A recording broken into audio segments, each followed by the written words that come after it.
Salam uşaqlar. Bugünkü dərsimiz KSG-yə hazırlıq üçündür.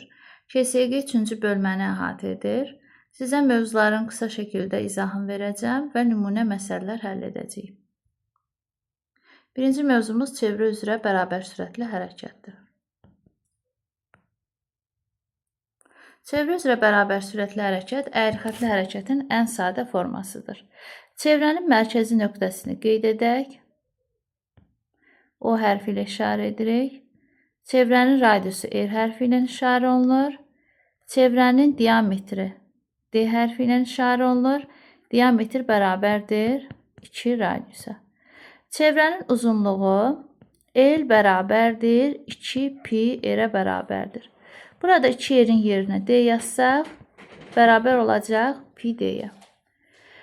Çevrə üzrə iki cür hərəkət etmək olar. Bir var sadəqrəb istiqamətində hərəkət, bir var sadəqrəbinin əksi istiqamətində hərəkət.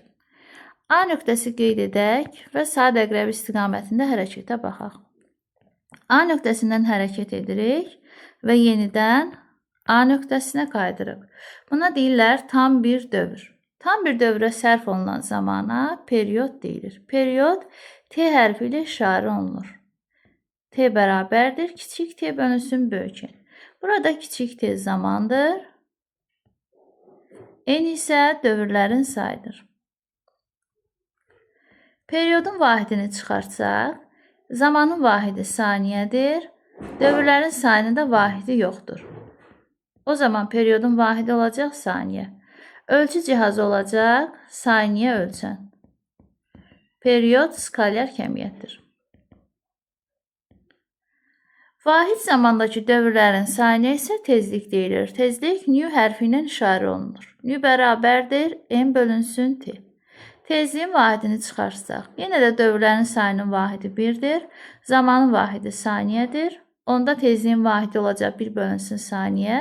Siz bunu saniyə üstü -1 kimi də yaza bilərsiniz.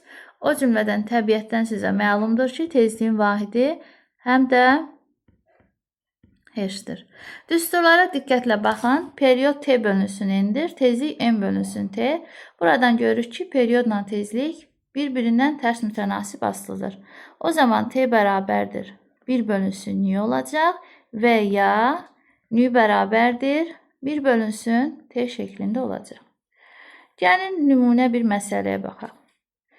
Əgər cismin tezliyi 5 1 bölünsün saniyədirsə, o zaman onun periodu nəyə bərabər olar? T bərabər olacaq 1 bölünsün nüyə, o da bərabərdir 1 bölünsün 5-ə. 0,2 saniyə olacaqdır.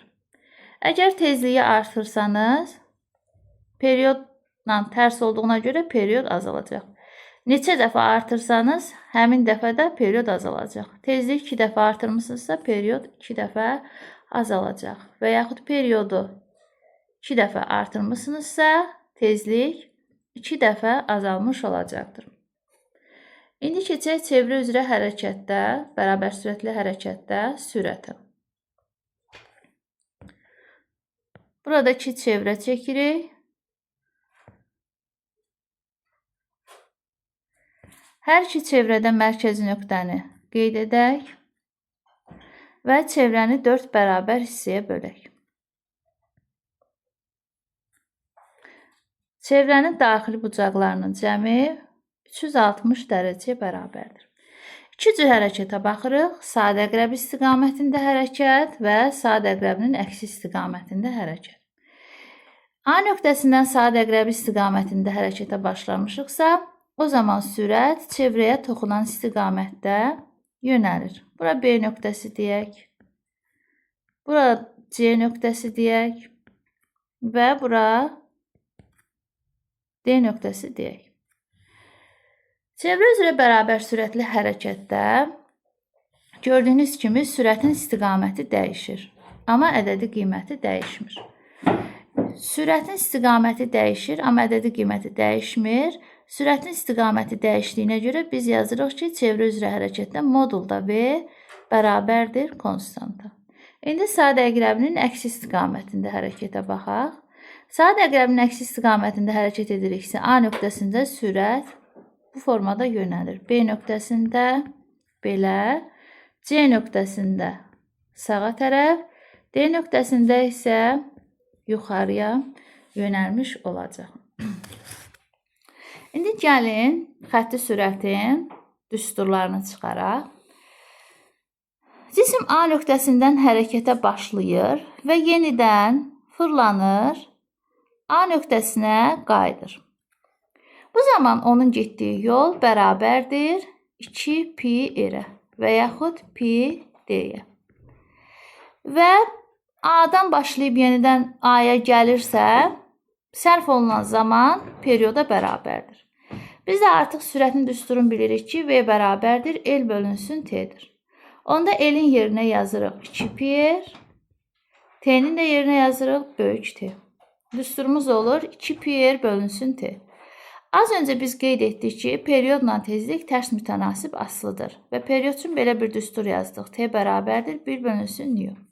Biz gətirib bu düsturu sürətin düsturunda nəzərə alsaq, yəni T-nin yerinə 1 bölünsün nu yazsaq, o zaman düsturumuz olacaq 2pi r nu. Çevrə üzrə hərəkət təkrarlanan hərəkətdir. Zaman keçdikcə təkrarlanan hərəkətə deyirik periodik hərəkət. Periodik rəqsi hərəkətə başlayaq indi. Zaman keçdikcə tarazlıq vəziyyətindən keçməklə təkrarlanan hərəkətə isə periodik rəqsi hərəkət deyilir. Periodik rəqsi hərəkəti öyrənmək üçün iki rəqqasdan istifadə olunur. Bunlardan biri ipli rəqqasdır. İpli rəqqas uzanmayan çəksiz səpdən asılmış cisimdir. Digəri isə yaylı rəqqasdır. Yaylı rəqqas isə yaydan asılmış cisimdir. Buna deyilir tarazlıq vəziyyəti. Tarazlıq vəziyyətini bir nöqtəsi ilə qeyd edək. Cisim tarazlıq vəziyyətindən uzaqlaşdığı maksimal məsafəyə deyilir onun amplitudu. Amplitud A hərfi ilə işarə olunur. Vahidi metrdir. İndi gəlin görək, burada tam bir rəqs nə zaman tamamlanır. Deməli, cisim bir tarazlıq vəziyyətidir. Gəlir iki kənar nöqtəsinə və burada digər kənar nöqtəni qeyd edək, üç kənar nöqtəsinə. Deyək ki, cisimimiz üç kənar nöqtəsindən başlayır hərəkətə. Yenidən üç kənar nöqtəsinə qayıdan zaman tam bir rəqs tamamlanacaq. Üç kənar nöqtəsindən gəlir tarazlıq vəziyyətinə, gəlir iki nöqtəsinə, iki nöqtəsindən qayıdır bir tarazlıq vəziyyətinə və yenidən gəlir üç nöqtəsinə. Buna deyilir tam bir rəqs. Tam bir rəqsə sərf olunan zamana deyilir period. Buradakı düsturlar da çevrə üzrə bərabər sürətli hərəkətdəki düsturların eynisidir. T bölünsünü, o cümlədən tezliyi də desək, vahid zamandakı rəqslərin sayına da deyəcəyik tezlik. Vahidlər eynidir, ona görə də təkrar yazmıram. Tam bir rəqsdə gedilən yol. Baxın uşaqlar, üç nöqtəsindən hərəkətə başlayıb bir tarazlıq vəziyyətinə gəldikdə bir amplitud qədər yol getmiş oluruq. Bir tarazlıq vəziyyətindən iki nöqtəsinə gəldikdə yenə də bir amplitud qədər yol getmiş oluruq. Ümumi 2 amplitud qədər oldu. İki nöqtəsindən bir nöqtəsinə yenidən qayıtdıqda yenə də bir amplitud getmiş oluruq. Ümumi 3 amplitud və bir nöqtəsindən 3 nöqtəsinə qayıdan zaman yenə də bir amplitud getmiş oluruq. Ümumi 4 amplitud yol getmiş oluruq. Yəni, bir tam rəqsdə gedilən yol bərabərdir 4 amplituda. Əgər biz n sayda rəqs etsək, L bərabərdir 4A vurulsun n şəklində olacaq. Yaylı rəqqasda da eyni şeyləri yaza bilərik. Bunu silək hələ ki. Bu nöqtəyə deyək 1 tarazlıq vəziyyəti. Cisim tarazlıq vəziyyətindən gəlir 2 kənar vəziyyətinə. 2 kənar vəziyyət, baxın, gəlir 2 kənar vəziyyətinə. 2 kənar vəziyyətindən qayıdır bir tarazlıq nöqtəsinə. Sonra qalxır 3 tarazlıq vəziyyətinə və 3 tarazlıq vəziyyətindən gəlir yenidən 3 kənar nöqtəsindən yenidən qayıdır bir tarazlıq vəziyyətinə. Bu zaman tam bir rəqs tamamlanmış olur. Gəlin bir daha baxaq. Deyək ki, cisim 3 kənar vəziyyətindən hərəkətə başlayıb. Görək tam bir rəqs harda tamamlanacaq. Deməli, uşaqlar 3-dən gəlir 1-ə, 1-dən gəlir 2-yə, 2-dən qayıdır yenidən 1-ə, 1-dən qayıdır yerindən 3-ə. Buna deyirik tam bir rəqs. Yenə də periyodumuz olacaq t bölünsün n, tezliyimiz olacaq n bölünsün t. Kənar nöqtələrdə sürət 0-a bərabərdir. Hər iki rəqqasda, həm ipli rəqqasda, həm də yaylı rəqqasda. Kənar nöqtələr hansılar oldu? 2 və 3. 2 və 3-də sürət nədir? 0-dır. Bir tarazlıq vəziyyətində isə sürət nədir? Maksimaldır. İndi uşaqlar, gəlin dərslikdəki məsələlərə baxaq. Səhifə 63-dəki məsələlərə baxırıq. Öyrəndiklərinizi tətbiq edin. Müşahidə olunduğu anda M nöqtəsində olan cisim çevrə üzrə bərabər sürətlə hərəkət edir. O 45 saniyə ərzində 3 tam dövr edərək yenidən həmin nöqtəyə gəlir. Fizikada məsələ həll etmək üçün ən vacib məsələlərdən biri məsələdə verilənləri yazmaqdır. 45 saniyə ərzində t bərabərdir 45 saniyə yazırıq. 3 dövr edib m bərabərdir 3-ə. A variantında bizdən periodu və tezliyi istəyir. Yazaq bura. A. Periyodun düsturu nə edir? T bölünsün n. Yazırıq 45 bölünsün 3 bərabərdir 15 saniyə. Tezliyin düsturu nə idi? 1 bölünsün t. Və yaxud n bölünsün t ilə də tapa bilərsiniz. Fərqi yoxdur. 1 bölünsün 15. 1 bölünsün saniyə də onun vahidi olacaq. B variantında deyir ki, 12 tam dövr etməsinə sərf olunan zamanı tapın. İndi B variantı üçün şərt yazırıq. N bərabərdir 12-dir. Periyodumuz da artıq bizə məlumdur. 15 saniyədir. Bizə sərf olunan zamanı istəyir. Kiçik t-ni istəyir. Kiçik t-ni tapmaq üçün böyük t-ni vuracağıq n-ə. 15 vurulsun 12. Bu da olacaq 180 saniyə. İkinci, saatın saniyə əqrəbinin dövr etmə periyodunu və dövr etmə tezliyini tapın. Bir dənə bura saat çəkək. Bu saatın saniyə əqrəbi olsun. Saniyə olaraq bura 15 saniyədir. Bura 30 saniyədir. Bura 45 saniyədir. Burada 60 saniyədir. Saniyə əqrəbi A nöqtəsindən başlayıb, yenidən A nöqtəsinə gələnə qədər sərf olunan zaman 60 saniyədir. Onda yazırıq T bərabərdir 60 saniyə.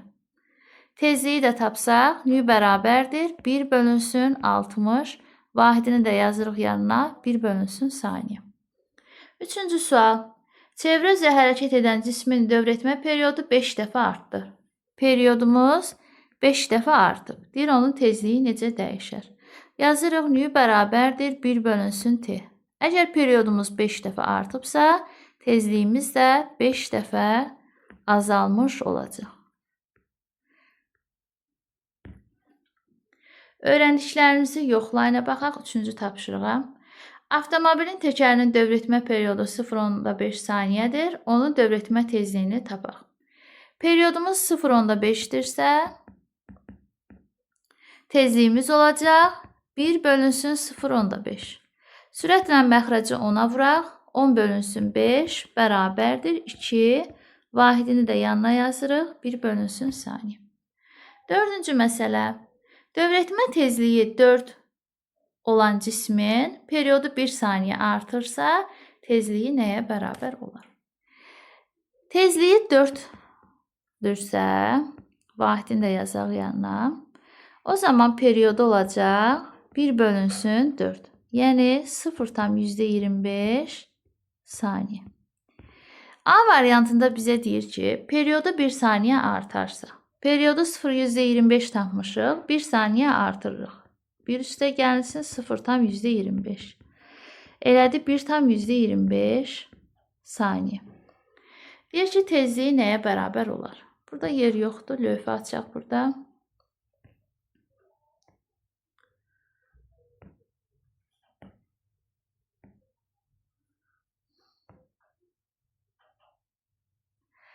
Deməli, uşaqlar, periyodumuz 1,25-dir.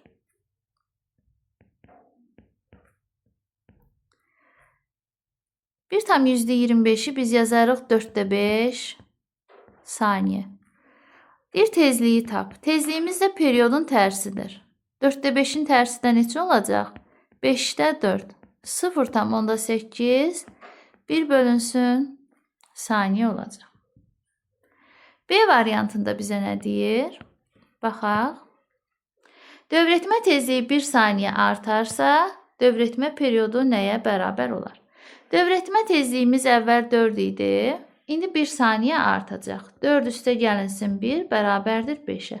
Tezliyimiz olacaq 5. 1 bölünsün saniyəni də yazırıq yanına.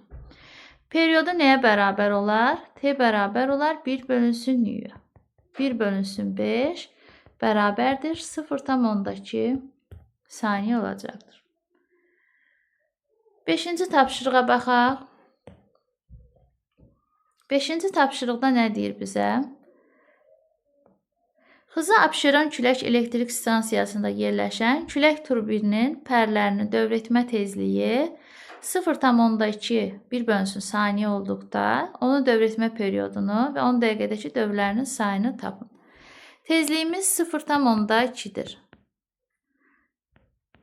Vahidini də yazmağı unutmuruq. O zaman periyodumuz olur 1 bölünsün 0,2. Yəni 10 bölünsün 2 olacaq 5 saniyə. 10 dəqiqədə etdiyi dövrlərin sayını tapın. Yazırıq T bərabərdir 10 dəqiqə. 10 dəqiqəni çeviririk saniyəyə. 10 vurulsun 60 bərabərdir 600 saniyə. Dövrlərin sayını tapanda kiçik T-ni bölürük böyük T-yə. 600'ü bölürük 5'ə. O da bərabərdir 120. Keçən növbəti dərsə çeviri üzrə bərabər sürətli hərəkətdə sürət dərsinin məsələlərini. Birinci öyrəndiklərinizi tətbiq edinin. İkinci məsələsi ilə başlayacağıq. Birinci məsələ çox uzundur. Hesablaması çox uzundur. Ona görə onu yazmıram. Nicatın velosipedinin təkərinin radiusu 30 cm-dir. Təkərin dövrətmə tezliyi verilib bizə. Bizdən nə istəyir? 9 metr yolu nə qədər vaxta gedir?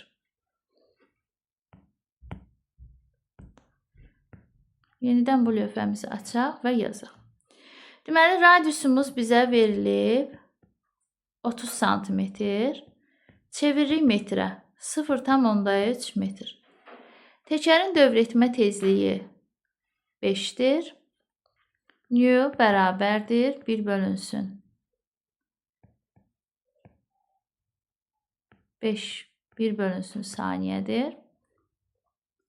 P-nin də qiymətini bizə 3 verib. Nicat evdən mağazaya qədər 900 metr yolu nə qədər vaxta gedər? Yolu verib bizə 900 metr və zamanı istəyir. Zamanı tapmaq üçün biz yolu bölməliyik sürətə. Sürətin düsturunu qoyuruq yerinə. 2 pi r nyu bərabərdir 900. 2 pi-nin yerinə 3 qoyuruq. R-in yerinə 0,3. Tezliyin də yerinə 5. 2-ni 5-ə vurduq 10. 10'u 0,3'ə vurduq 3. 3'ü də 3'ə vurduq 9. 900'ü də 3'ə böləndə edəcək 100 saniyə. Sonra B variantında deyir ki, bu müddətdə velosipedin təkəri neçə dövr edər? Yəni dövrlərin sayını istəyir bizdən. Kiçik T-ni bilirik, N-yu bilirik. Tezliyin düsturunu yazaq. N bərabərdir M bölünsün T. Buradan N-i tapsaq, M bərabər olacaq N T-yə. Onda yazaq M bərabərdir. N-yunun qiyməti 500'dür, 5'dir. T-nin də qiyməti 100'dür. olacaq 500. Demək 500 dövr etmiş olacaq. Keçən öyrəndiklərinizi yoxlayın. Avtomobil çevrə üzrə bərabər sürətli hərəkət edir. O həmin sürətlə radiusu 2 dəfə böyük olan çevrə üzrə hərəkət edərsə, dövr etmə periodu necə dəyişir?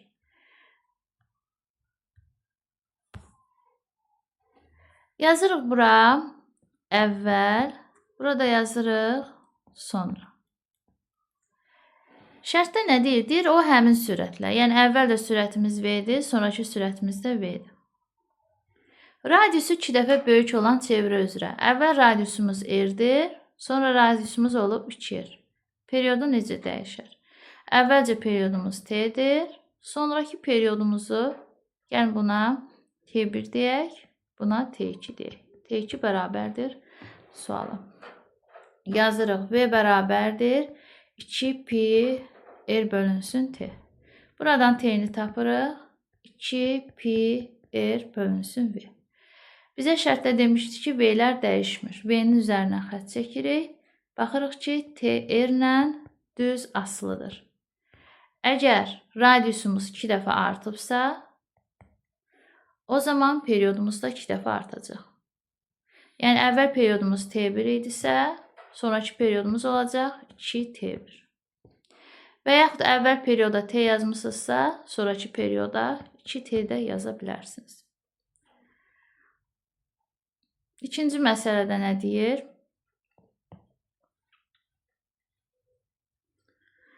Çevrə üzrə hərəkət zamanı bir period ərzində gedilən yolun çevrənin radiusu ilə ifadə edin. Biz bayaq bunu yazmışdıq. L bərabərdir 2pi R-ə bərabərdir. Üçüncü məsələyə baxaq. Cisim radiusu 10 cm olan çevrə üzrə 12 metr bölünsün saniyə sürətlə hərəkət edir. Dövrətmə tezliyini tapın. Yazaq. R bərabərdir 10 metr.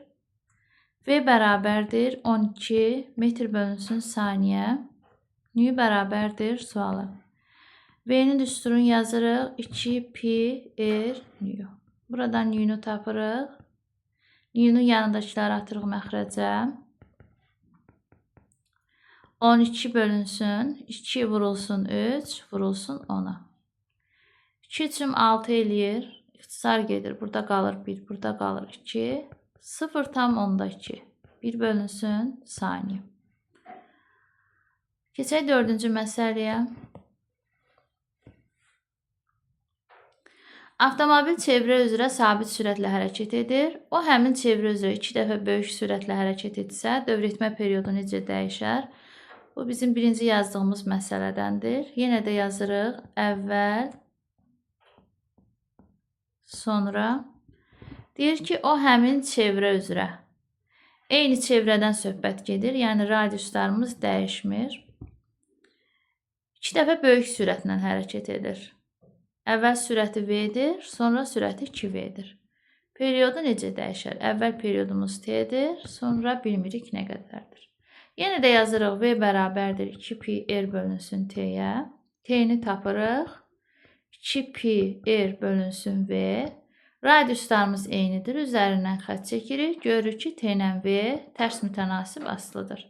Əgər V 2 dəfə artıbsa, o zaman periodumuz 2 dəfə azalmış olacaq. Əvvəl periodumuz T idisə, indi olacaq T bölünsün 2. Keçək 5-ci tapşırığa. Velosipedçi diametri 240 metr olan çevrə üzrə sabit sürətlə hərəkət edir. Diametrimiz bərabərdir 240 metr. Onun sürəti 4 metr bölünsün saniyədir. Periodu istəyir bizdən. V bərabərdir 2pi R bölünsün T yazırıq. Bayaq dedik ki, diametri 2 radiusa bərabərdir. Onda burada 2R'in yerinə D yazacağıq. Olacaq pi D bölünsün T. Buradan da T'ni tapanda olur pi D bölünsün V'yə. 3 vurulsun 240 bölünsün 4'ə. İxtisar edirik 4'dən 240'ı. Burada qalır 60. Burada aşağıda 1 qalır. 3-ü də 60-a vuranda 180 saniyə. Dəqiq ilə də ifadə edə bilərsiniz. 3 dəqiqə. Keçək növbəti bölmənin məsələlərinə, növbəti mövzunun məsələlərinə.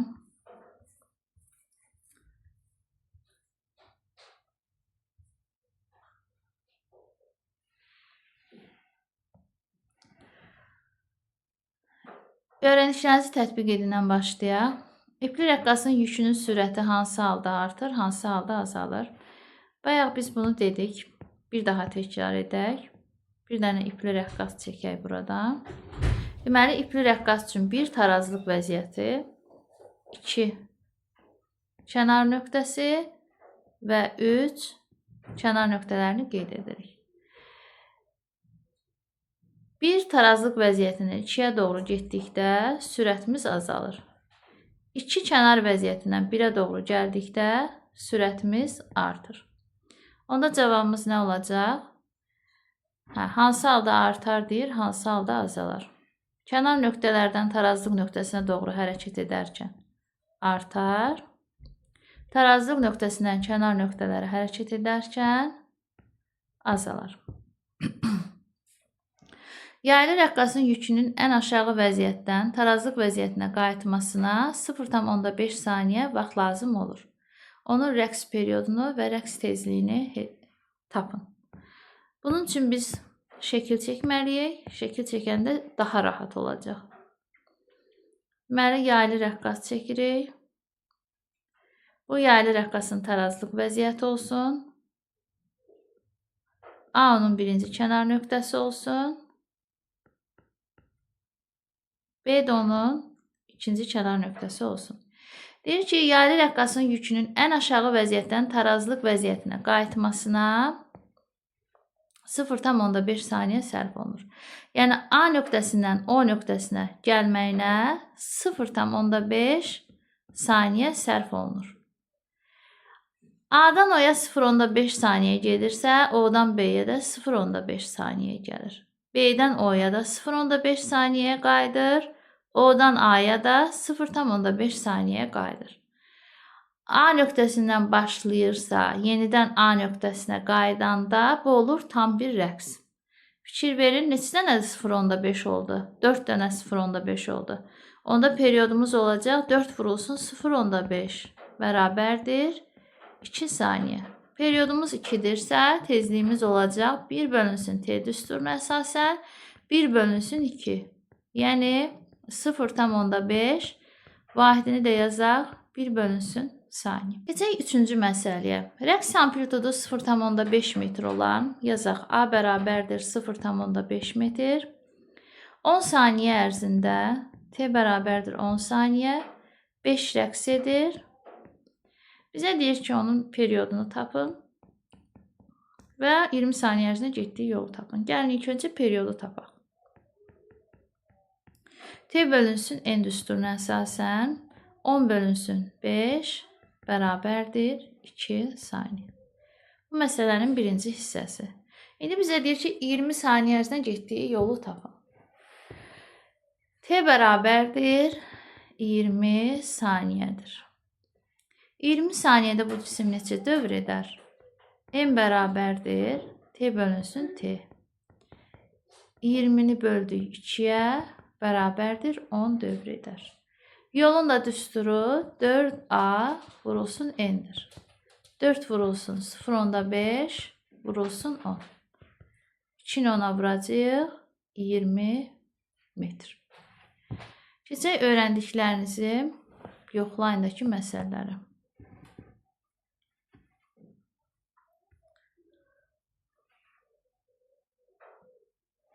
Bizə deyir ki, çevrə üzrə periodik hərəkət ilə periodik rəqsi hərəkətin bir oxşar, bir fərqli cəhətini göstərin. İlk öncə hər ikisi təkrarlanan hərəkətdir. Amma çevrə üzrə hərəkət mərkəzi nöqtə ətrafında təkrarlanır. Məsələn, ay yerin ətrafında hərəkət edir.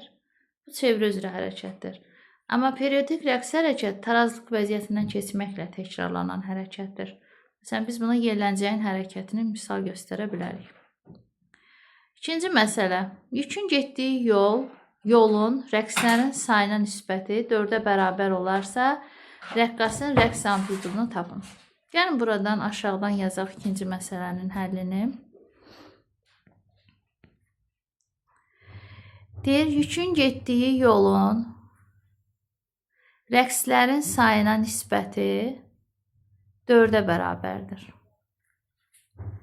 Və rəqs amplitudunu soruşur bizdən. L nəyə bərabərdir uşaqlar? 4A vurulsun N'dir. Gətirib burada L'in yerinə 4A vurulsun N yazacağım. 4A vurulsun N bölünsün N. Bunu şərtdə bizə 4 verib. Buradan N'lər ixtisar gedir. Qalır 4A bərabərdir 4-ə. Buradan da tapacaq ki, A bərabərdir 1 metrdir. Üçüncü məsələyə baxaq. İpli rəqqasın yükü bir kənar vəziyyətindən digər kənar vəziyyətinə hərəkət edib, sonra isə tarazlıq vəziyyətinə qayıtdıqda 3 saniyə vaxt keçir.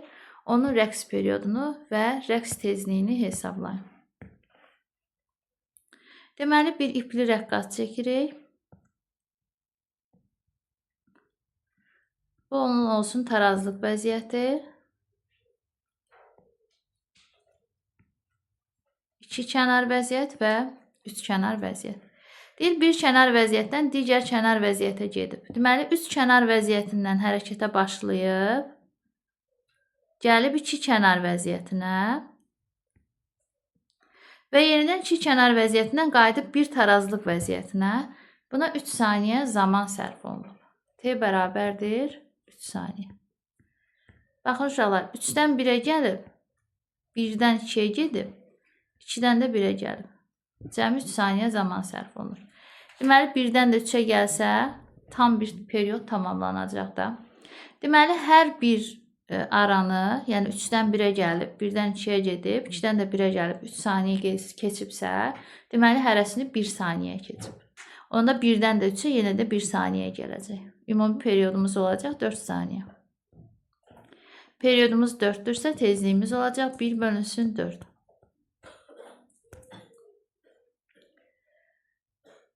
Keçək 5-ci məsələyə.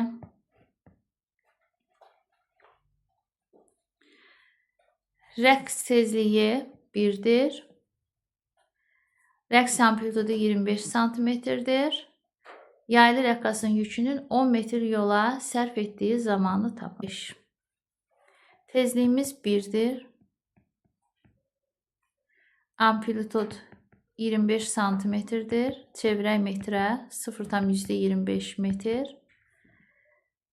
Yolumuz 10-dur. Bizdən zamanı istəyir. Onda biz yazarıq. L bərabərdir 4A vurulsun N-ə. Buradan N-i taparıq. L bölünsün 4A-ya. L-imiz 10-dur. 4 vurulsun 0,25. 0,25 elə 4-də 1-dir. 4-də 1 ilə 4 ixtisar gedir, bərabər olacaq 10-a. Deməli, dövrlərin sayı 10-dur. İndi bizdən zamanı istəyir. Tezliyin düsturu nədir? M bölünsün T. Buradan zamanı tapsaq, olacaq M bölünsün N-yə. N-imiz 10, N-də 1.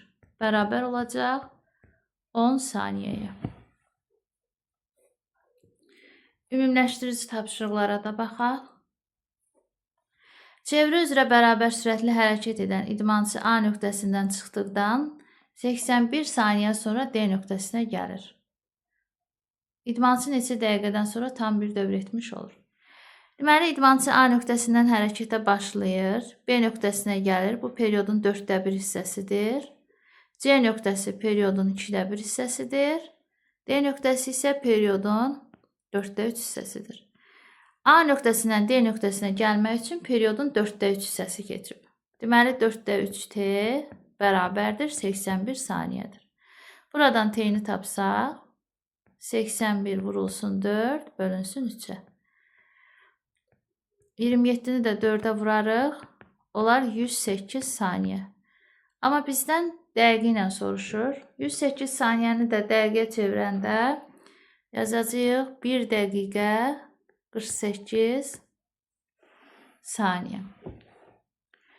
Bakıda dəniz kənarı milli parkda yerləşən şeytan çarxının diametri 60 metrdir. Bu çarx 30 dəqiqədə bir tam dövr edir. Periodumuz 30 dəqiqədir. 30 dəqiqəni də çevirərik saniyəyə, 1800 saniyə. Bizə deyir ki, dövr etmə periodunun yarısına bərabər zaman müddətində nə qədər yol gedib. Periodun yarısında bu cisim baxın bu nöqtədən hərəkətə başlayırsa, bura periodun olur 1/4 hissəsi, burada olur yarısı. Deməli, cisim A nöqtəsindən B nöqtəsinə gəlir periodun yarısında. Nə qədər yol getmiş olar? Çevrənin uzunluğunun yarısı qədər. Onda yazırıq L bərabərdir 2pi R bölünsün 2-yə. Bizə şərtdə diametr verilib. Ona görə biz bunu D ilə yazacağıq. Yazaq pi D bölünsün 2.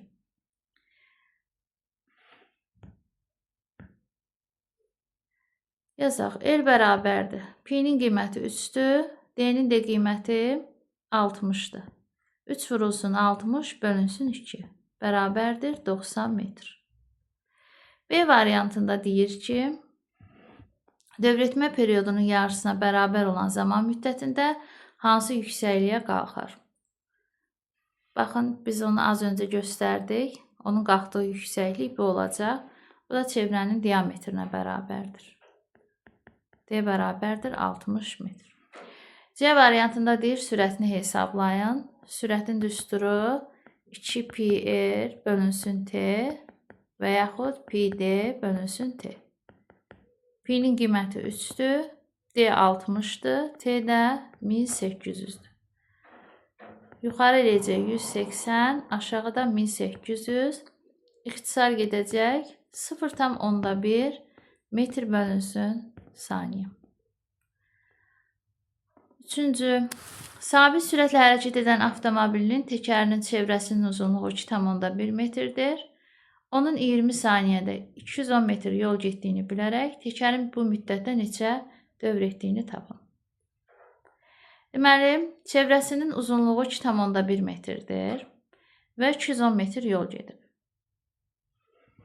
Gəlin görək, neçə dəfə bu təkər fırlanıb. Eni tapırıq. 210'u böləcəyik 2,1'ə. Sürət və məxrəci vuraq 10'a. Olacaq 2100 bölünsün 21. Bərabərdir 100. Deməli, təkər 100 dəfə dövr edib. Təkərin dövr etmə periodunu tapın.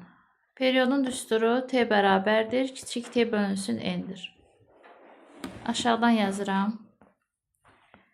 Kiçik T'nin 20'dir. Dövrlərin sayı da 100'dür. Olacaq 0,2 saniyə. Təkərin tezliyi isə nü bərabərdir 1 bölünsün T'yə əsasən 1 bölünsün 0,2. Sürət və məxrəci 10'a vurarıq. Onlar 10 bölünsün 2 bərabərdir 5. 1 bölünsün saniyə. Təkərin diametri 84 cm, dövr etmə tezliyini verib 25 dəqiqə ərzində getdiyi yolu istəyir.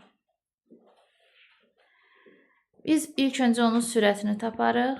2pi R nü. Yenə də 2R'in yerinə D yazacağım. Pi D nü. Bərabərdir 3.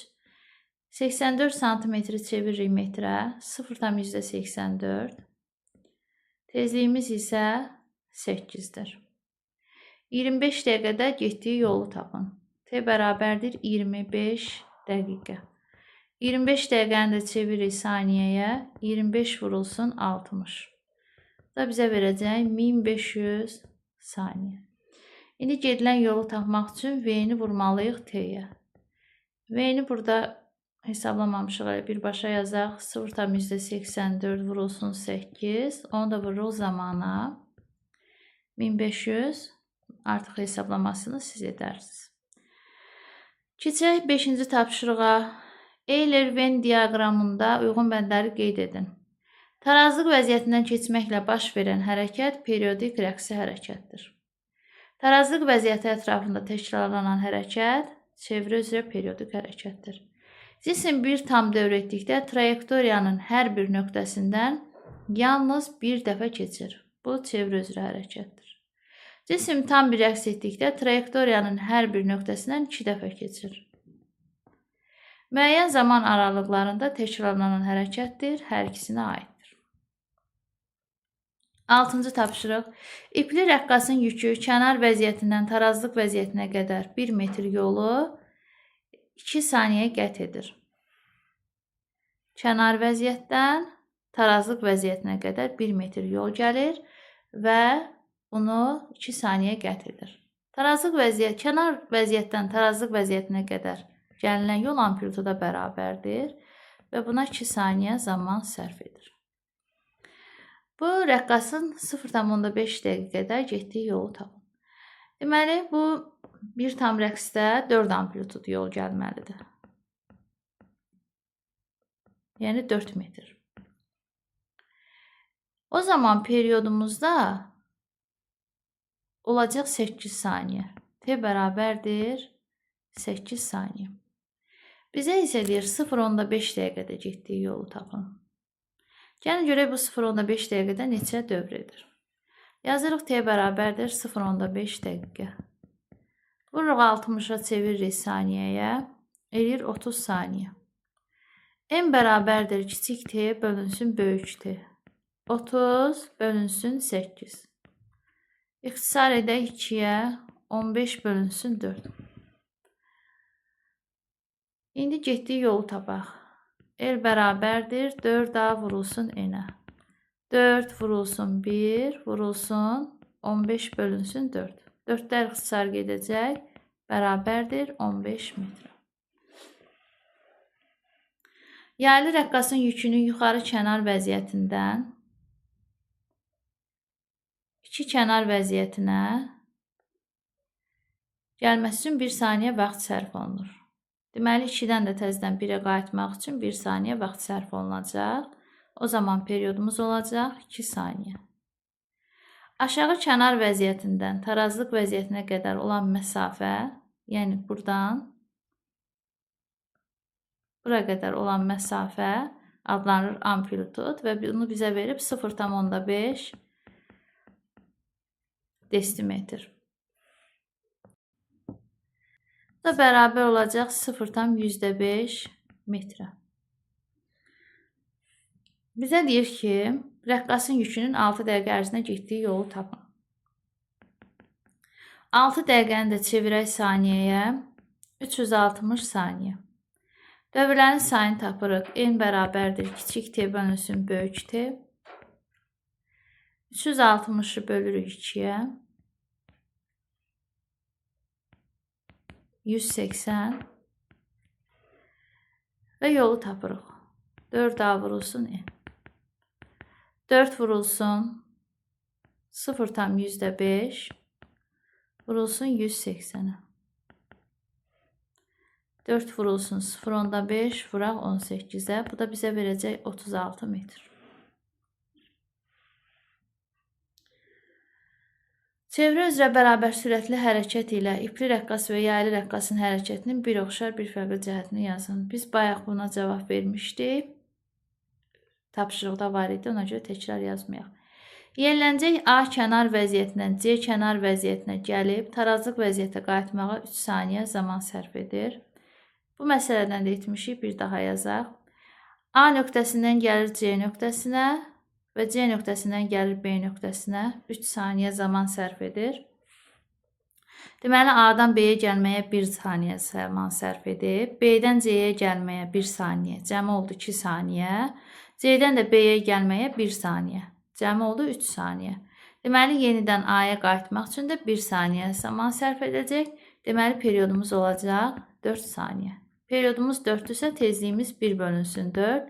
0,25 1 bölünsün saniyə olacaqdır. 10-cu məsələ. 6 saniyədə 3 rəqs edən ipli rəqqasın yükünün 15 saniyədə getdiyi yol 30 metr olarsa, rəqqasın rəqs amplitudunu və rəqs periodunu tapın. Verilənləri yazaq. T bərabərdir 6 saniyədə 3 rəqs edib. O zaman bizim periodumuz T bərabərdir. Kiçik T bölünsün N düsturuna əsasən 6 bölünsün 3 bərabərdir 2 saniyə olacaq. 15 saniyədə 30 metr yol gedib. T bərabərdir 15 saniyədə 30 metr yol gedib. Bizə deyir ki, rəqs amplitudunu tap və rəqs periodunu tap. Yolun düsturu nədir? 4A vurulsun N'dir. 30 bərabərdir 4 vurulsun A'ya vurulsun N'ə. N'də 3'dür. Buradan tapırıq ki, 3 ilə 30 ixtisar eləyək. Burada qalsın 10. A bərabərdir 10 bölünsün 4'ə. 2,5 metr. 11. Rəqs periodunun yarısına bərabər zaman müddətində yükü 10 sm olan 10 sm yol gedən yaylı rəqqasın rəqs amplitudunu hesablayın. Periodun yarısına bərabər müddətdə gedilən yol 10 sm-dir. Bir periodda gedilən yol 4 amplituddur. Periodun yarısına bərabər müddətdə gedilən yol isə 2 amplituddur. 2 amplitudumuz 10 sm-dirsə, onda amplitudumuz 5 sm olacaqdır. 12. Tezliyi 0,5 verilib, rəqs amplitudu verilib, yaylı rəqqasın 20 saniyədə etdiyi rəqslərin sayını və yükünün getdiyi yolu tapın. Verilənləri yazırıq. Nü bərabərdir 0,5 1 bölünsün saniyə. Rəqs amplitudumuz 45 sm-dir. Çeviririk metrə 0,45 metr. T bərabərdir 20 saniyə. Rəqslərin sayını tapırıq. N bərabərdir. Tezliyin düsturu N bölünsün T'dir. Buradan N'i tapanda nü'nü T'yə vururuq. 0,5'i vururuq 20'yə. Yəni 5'i vururuq 2'yə. Eləyir 10. Yolumuz da 4A vurulsun N'dir. 4 vurulsun 0,45 vurulsun 10. Bu da eləyir 4 vuraq 4,5'ə. 18 metr. 13. Rəqqas 20 saniyə ərzində 20 rəqs edir. Onun rəqs periodunu və rəqs tezliyini tapın. T bərabərdir 20 saniyədə 20 rəqs edir. Periodumuz olacaq T bölünsün N. Yəni 20 bölünsün 20. O da bərabərdir 1 saniyə. Tezliyimiz də 1 bölünsün T'dir. O da olacaq 1 bölünsün 1. Yenə də 1 vahidi də yazırıq yanına 1 bölünsün saniyə. 14. Rəqqasın 1 və 2 kənar nöqtələr arasındakı məsafə 20 sm olarsa, onun yükünün 25 dövrdə getdiyi yolu tapın. 1 ilə 2-nin arasındakı məsafə 2 amplituda bərabərdir.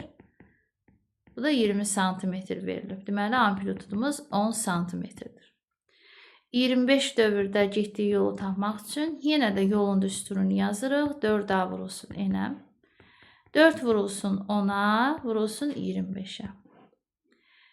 250'ni də 4'ə vuranda 1000 cavab santimetrlə tapmışıq. Çünki burada santimetri çevirməmişdik.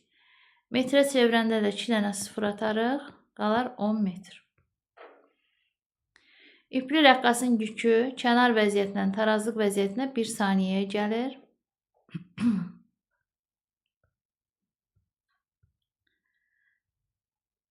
Bu 0, bu da 1. 1-dən 0'a sərf etdiyi zaman 1 saniyədir.